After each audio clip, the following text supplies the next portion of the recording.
What's up, viewers of the one and only Radiator Spring Studios YouTube channel? This is CarsUniverseBelgium calling. It's such an honor for me to be here on a podcast, honestly, and that also is my main reason why I, first of all, want to send a big fat thanks to RSS for having me as your host today. Now, what the actual heck is he even doing here, you might be asking yourself right now? Well, in a couple of moments, we are gonna be discussing some very, very interesting stuff about the Cars franchise. So, go quickly grab your popcorn, grab your drink, and without any further ado, let's just get right into our very first topic of the day. Our 2022 Diecast Mainline. Woo! No, but seriously, there isn't really anything to be mysterious, to be excited about. Am I right? Because let's face it, guys.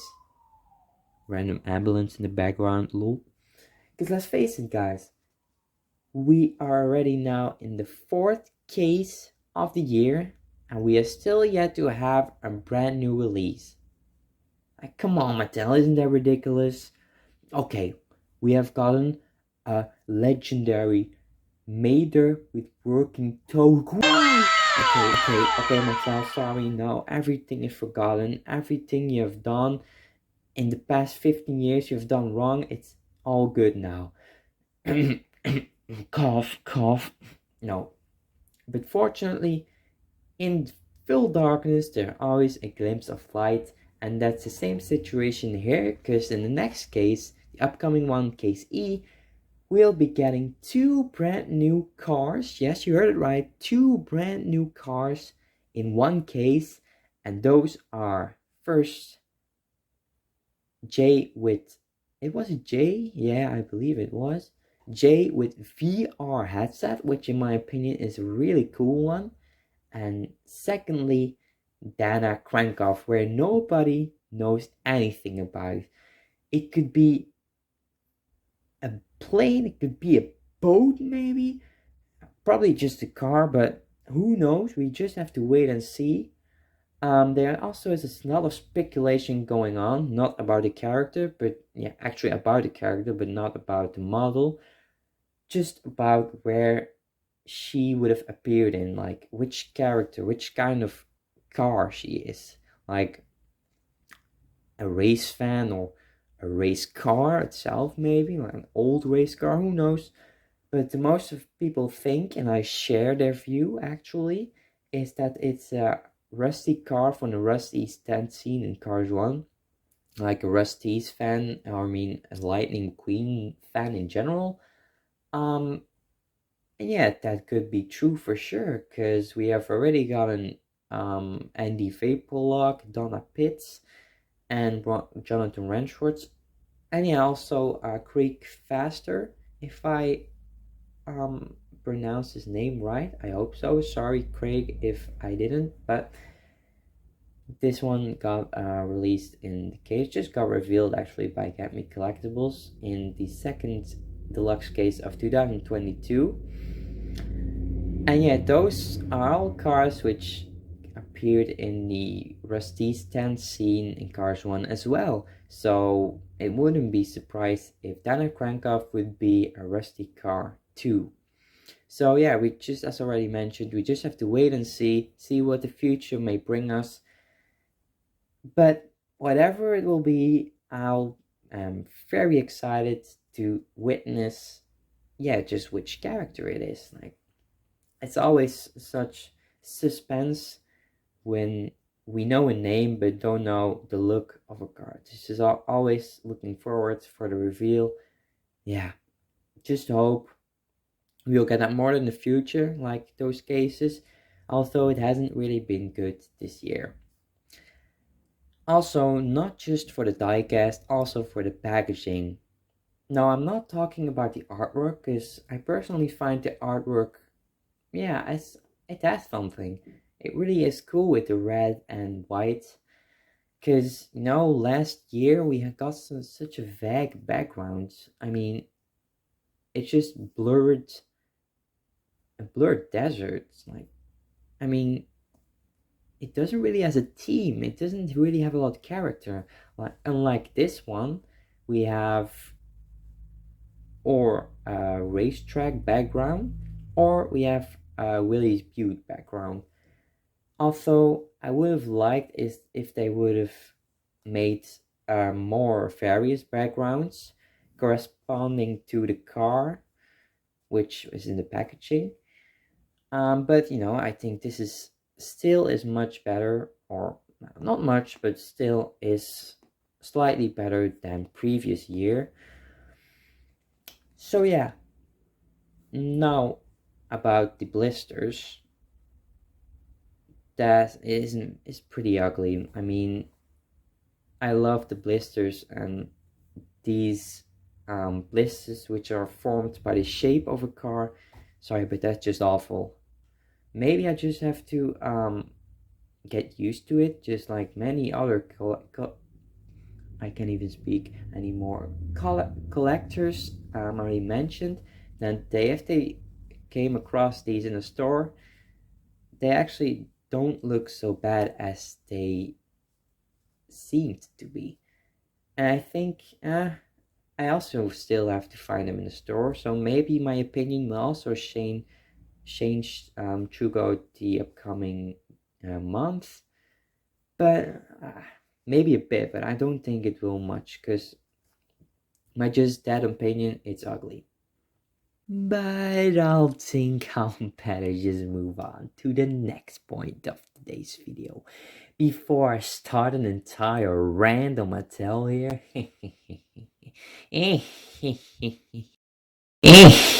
Anyways, the second subject will be about the upcoming Disney Plus exclusive Cars on the Road series, which probably will be launched somewhere in September next fall. Whatever it will be, I do know that I'm so excited for it. I mean, we finally will be getting back-to-back Disney Cars content, brand new, after 5 years, 4.5, what you want, 4.5 years of literally nothing. Man, my excitement is for real, if that even is a word, I don't know. My excitement is going to the moon and back and back and back and back and back. I can go on, peeps. It's unreal. I'm all the way going nuts for it. Although we haven't gotten too many sneak peeks of the actual content of the series in general yet, I think everybody is at least as excited as I am, right?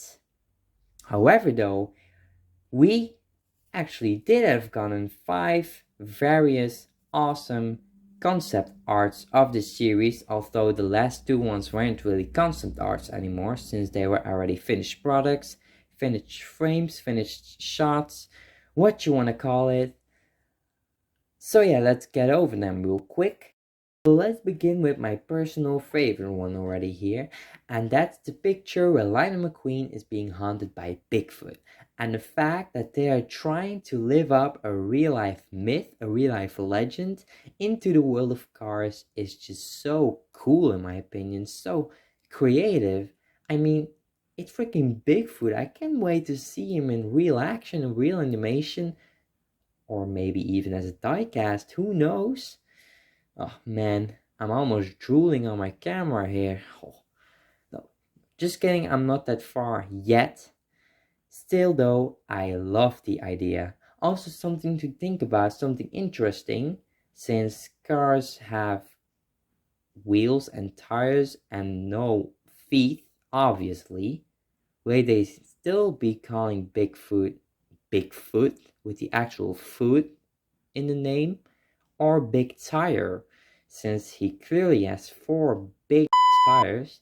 I know this all sounds so wrong, but we all know Disney and Pixar's fantasy is infinity. So I'll definitely will be looking forward to that. Next up, the picture with Lightning McQueen once again, but this time at least together with his best buddy Mater. By the way, both look to be in some kind of prehistoric look, are being chased by two dinosaurs. Though we already have had the confirmation that both of these dinos most likely won't be legit dinosaurs. So maybe out of iron or out of hard plastic. Because recently somebody discovered a summary of a kid's book about the series on a certain website I unfortunately don't remember the name of anymore. But the summary read that Lightning McQueen and his friends will be visiting a dino theme park somewhere throughout the episodes.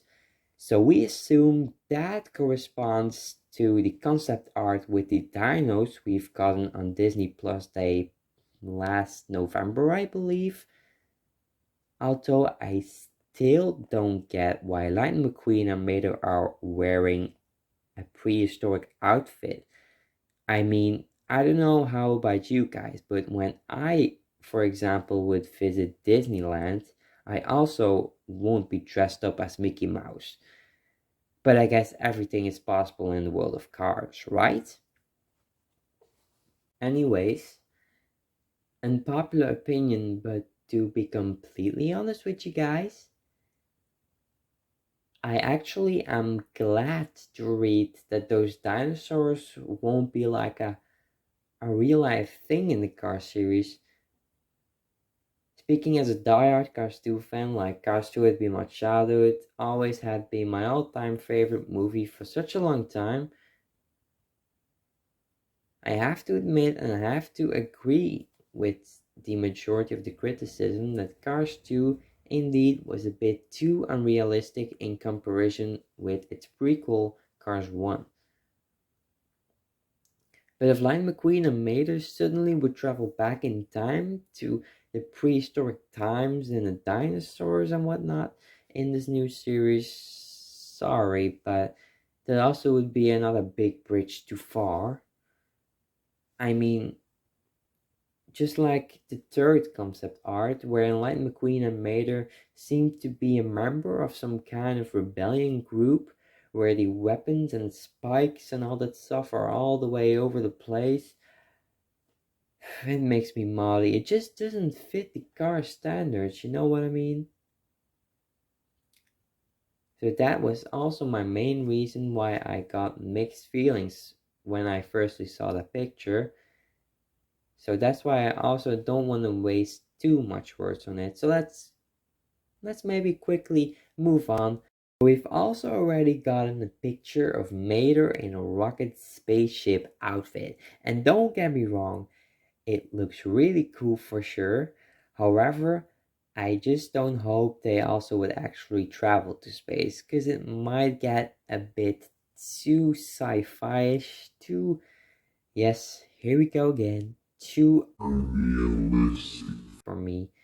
I know my opinion, excuse me if my opinion is way more different than yours.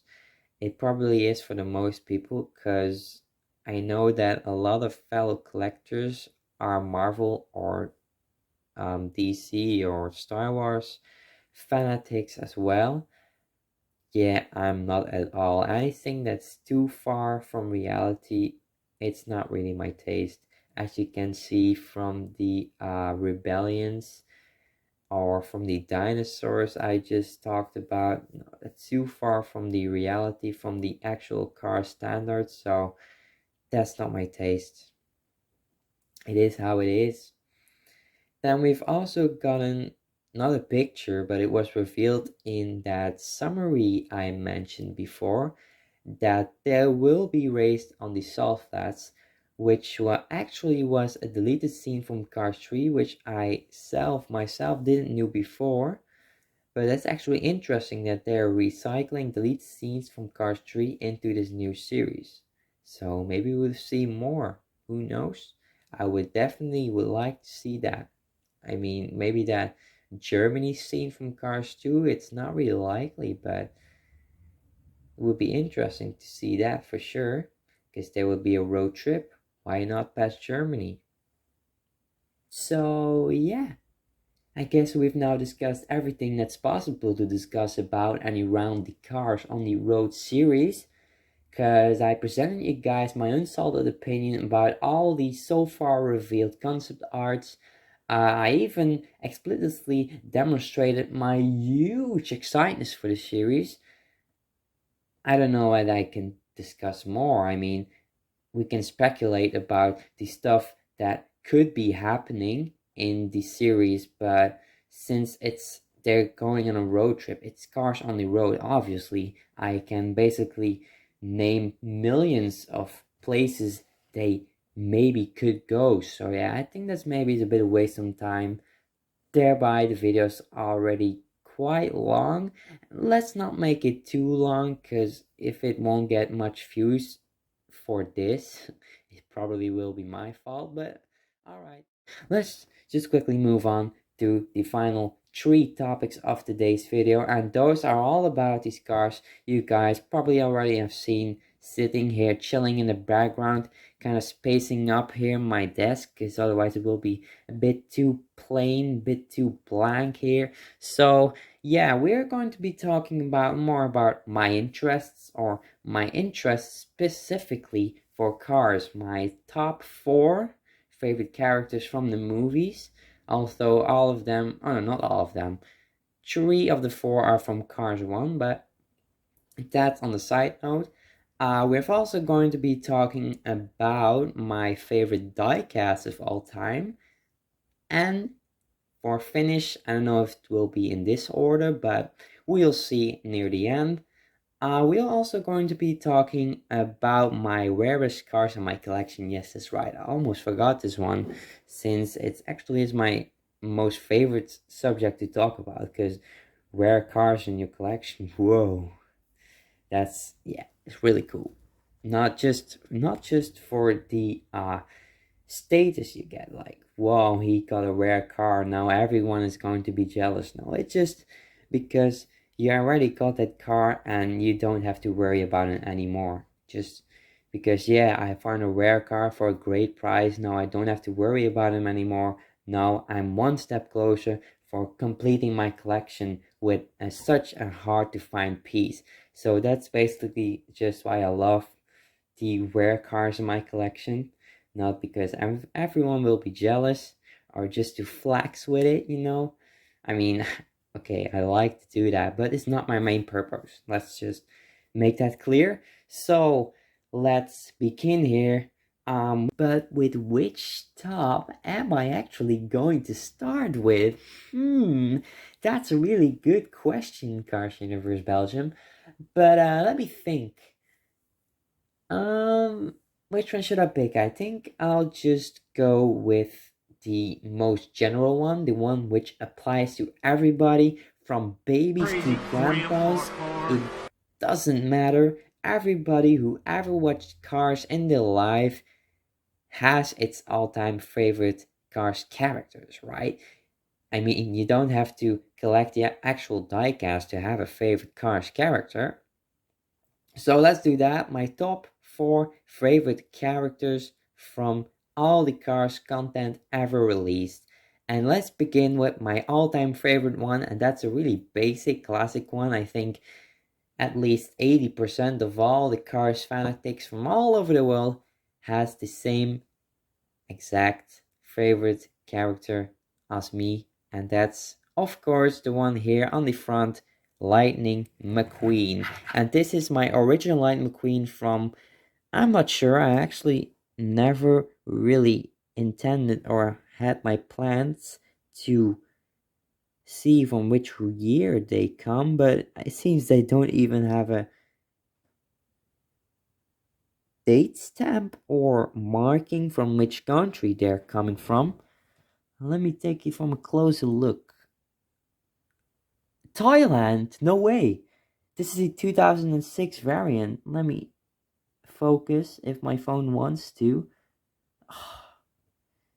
Yeah, really should improve in this, but I think it's even not visible if my phone wants to focus, it's not even visible then. So yeah, let's go move on to my last 3 because it's our 4, yeah, right. The last 3 favorite characters, and those, which one should I pick first? I think I'll pick here Big Boy Frank the Harvester, Frank the Combin, which, yeah, for even when I restarted collecting, was my all-time favorite character still, but now I changed to Lightning McQueen, because, yeah, I don't know why.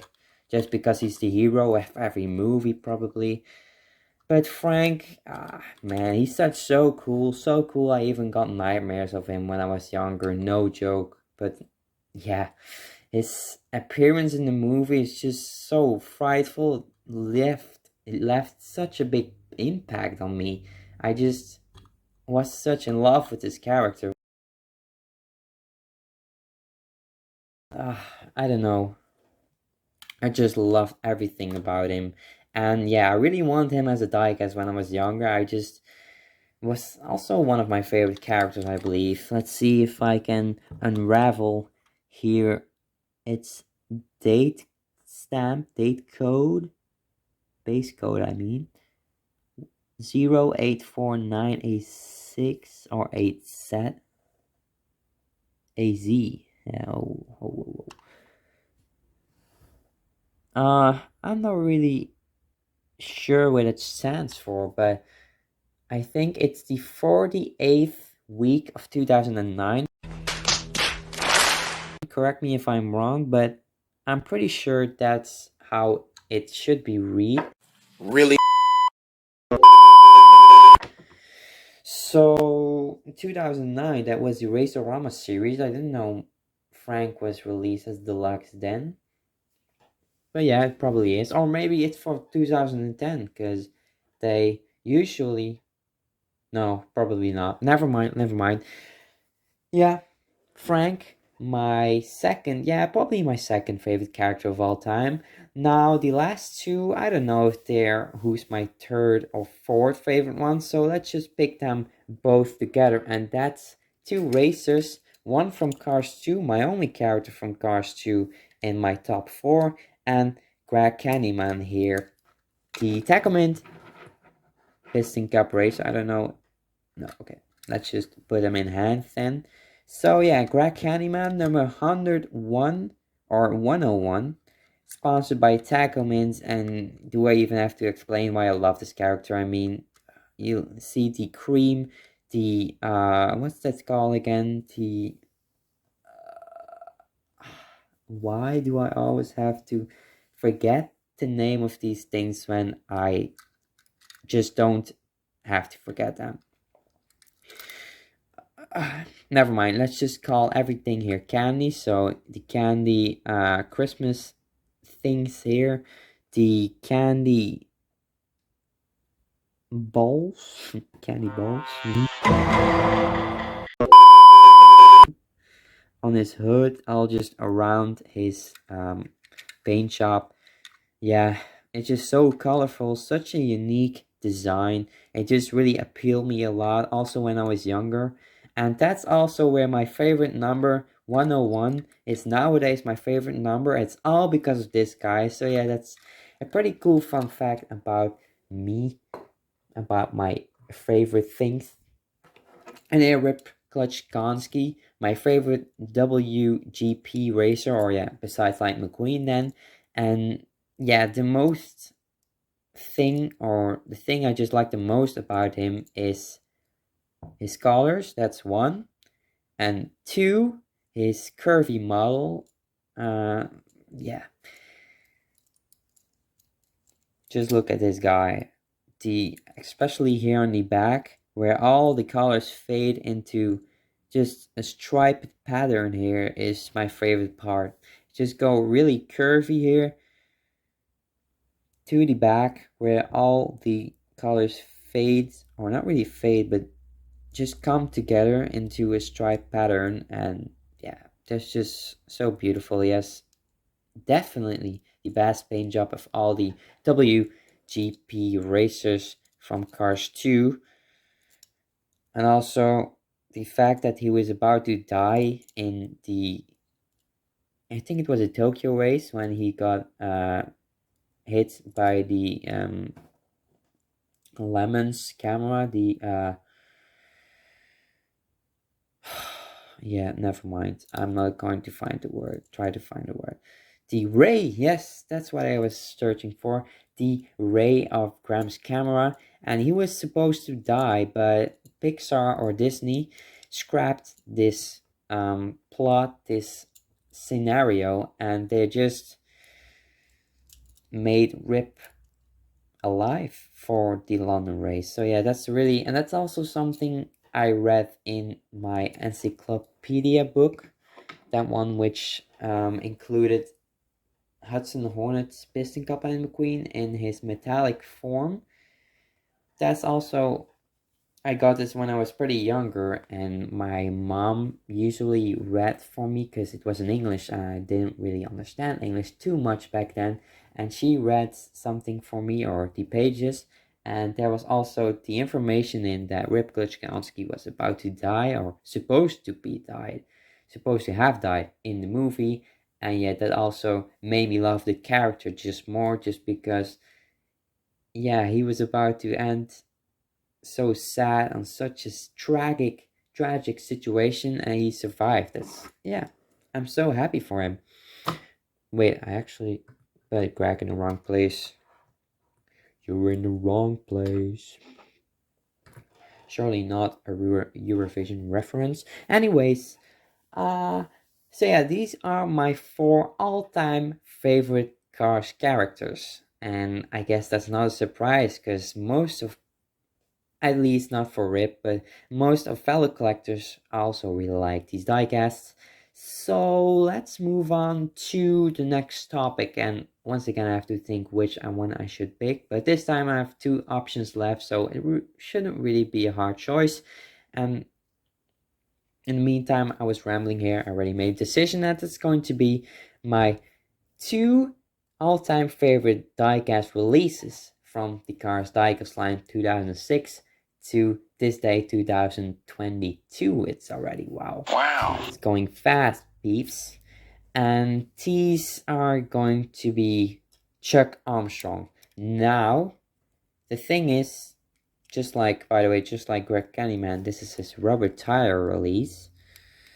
I don't going to try to peel the tire off because I did a lot when I was younger, and if you do it too much, it's not good for the wheels or for the tires, actually for the rubber tires, because yeah, just don't do it. It will become a bit too loose. Yeah, that's the word I was searching for. So they become a bit too loose eventually, so I wouldn't play with them too much. But this Chuck Armstrong, well, he's not really my all-time favorite release, because it actually is Raised Damage Chuck Armstrong, or RDMS. That's actually Raised Damage Mood Springs, but whatever. Raised Damage Mood Springs, he's so rare, I still haven't got him in yet, so that's why I just took here my rubber tire variant of Chuck Armstrong, so I at least have something to represent him. But yeah, just do I even also have to explain why I love RDMS? I mean, that's probably is the most loved car for everybody, or for the most of collectors, at least. He's so detailed and so unique. I mean, such a strange, unique model as well. Like, he's really just going up and down with his wheels and with his base. Ugh, it's just so detailed, so amazingly well made by Mattel. Yeah, he's just straight up my favorite diecast ever released. And not too far away from him, here my recent acquisition from already a few months ago now. That's Bryn Imageer Tacomin Pity, because of course when your favorite, or at least one of your favorite Cars characters is Candyman for Tacomin, then the Pity should also, of course, be among your favorite diecasts. So that's in my case, Bryn Imageer Tacomin Pity with a lovely tool chest and a stack of tires. Yeah, Tacomin Pity, who would ever guess to him, or ever guessed to see him release, because it's such a random release, yet such a awesome, such a almost couldn't make a better choice release, if you know what I mean.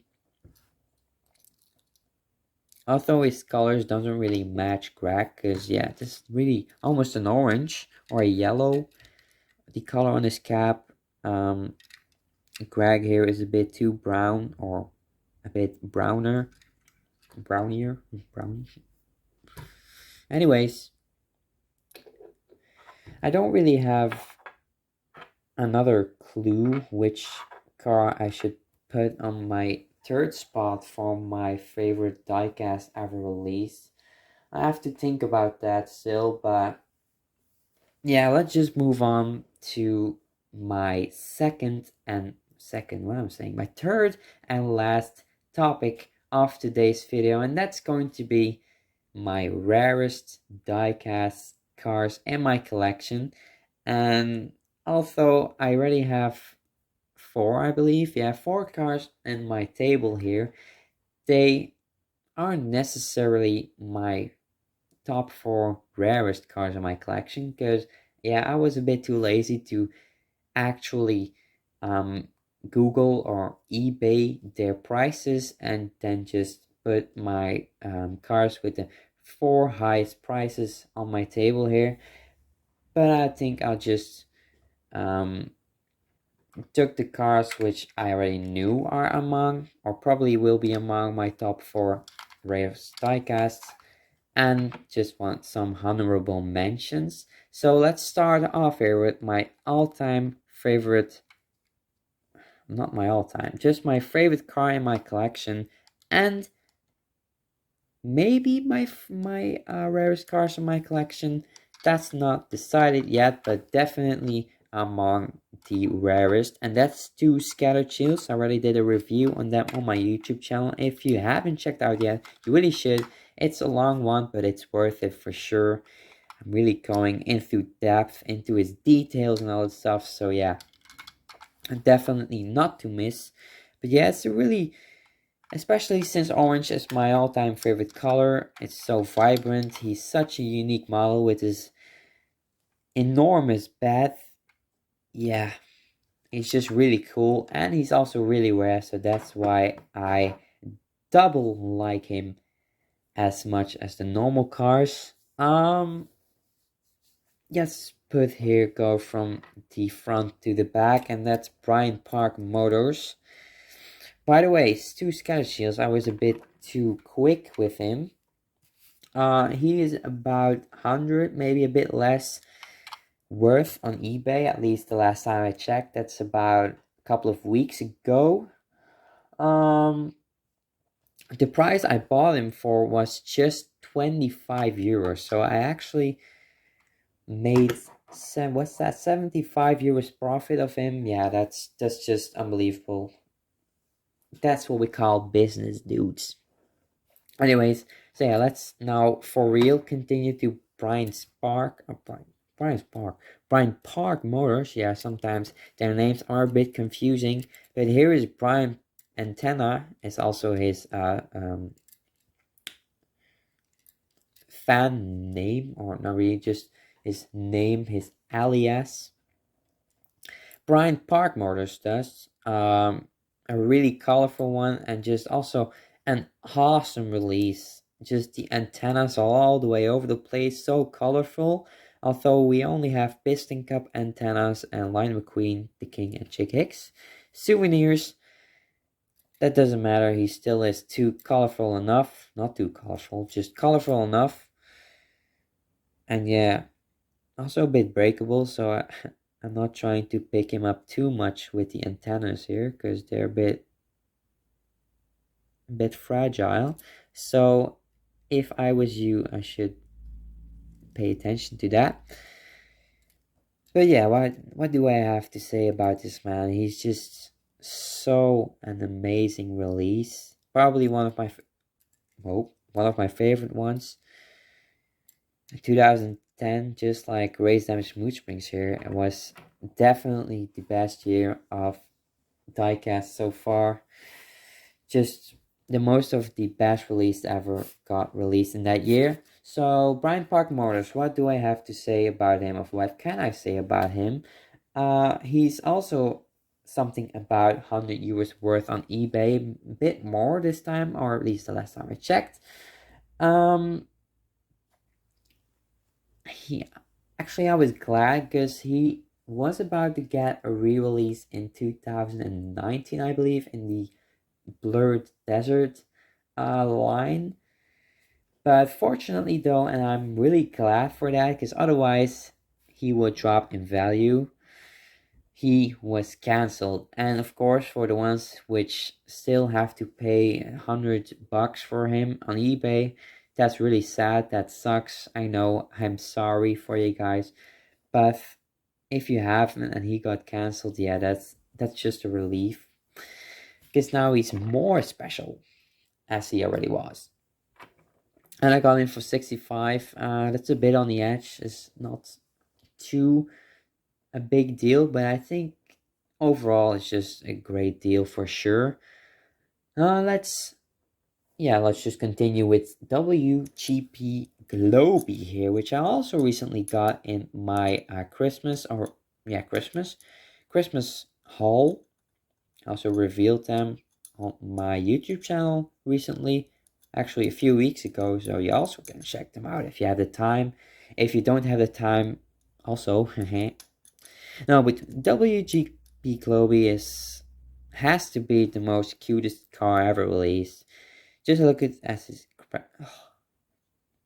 I'm already talking here for 20 minutes. I can't pronounce words clearly anymore. Oh. Anyways, let's try it again.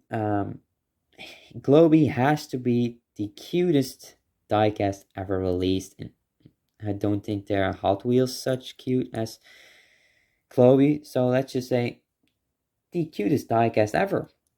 Let's give him that title. Why not? He deserves it.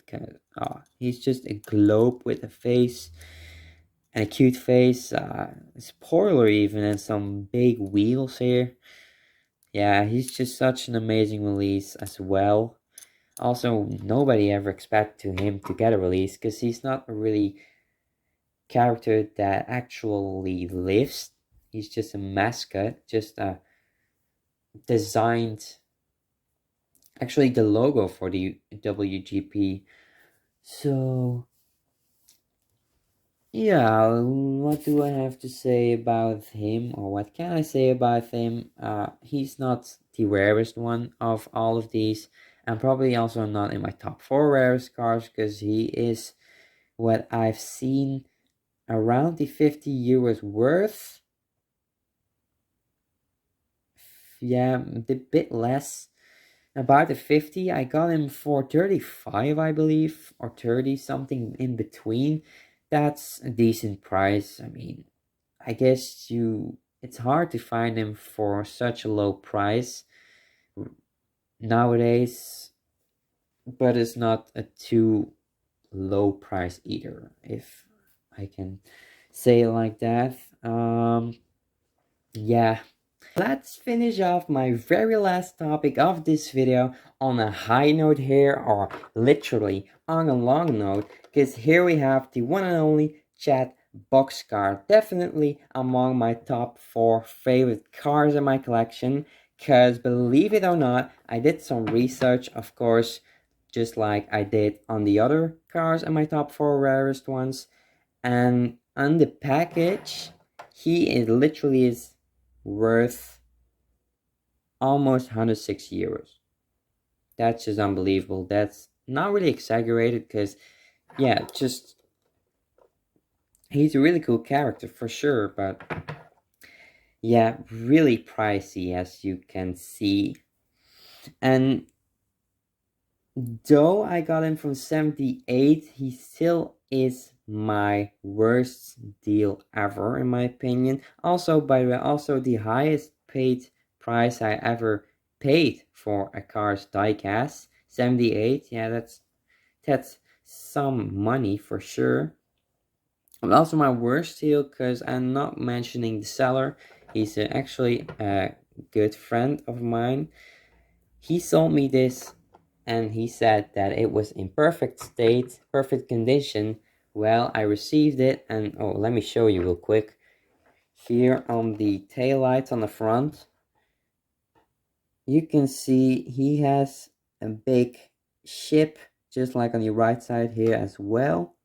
But now this one is a bit of a minor ship, not too big, but it's still a bit too visible for me to just name this or to say this is in perfect condition. And as you can see here on the top of his cabin of his, what's that, of his hauler, of his trailer, yes, that's what I was searching for. You can see some little scratches, so yeah, that isn't really perfect. I mean, come on, but still 78 overall isn't too bad for a car which is 160 worth in the packaging. But yeah, of course, you always, or at least I always, want cars in perfect state. Anyways, it is what it is. I sadly can't turn back the time, so I have to do it what I have right now. And yeah, that's this chat in almost perfect condition. Oh yeah, I guess this extremely sadly, I know, was already everything we have for you guys today.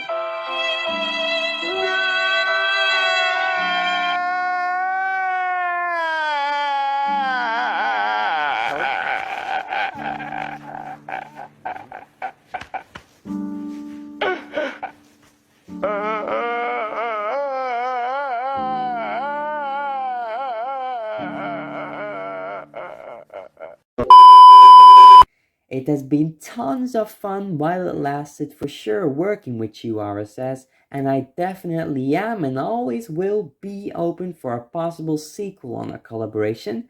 So quickly before I hang up, make sure to sub on Radiator Springs Studios YouTube channel and also on mine. If you still haven't yet, and press the notification bell on the right to never ever miss anything of his splendid entertaining content anymore. Smash that like button and airdrop a swaggalicious comment section as well. A comment in the comment section better as well. Thanks for watching everyone, and of course remember to stay awesome, stay tuned, but most importantly stay safe. Tonight as dinner I ate a Brussels sprout, then I say peace out.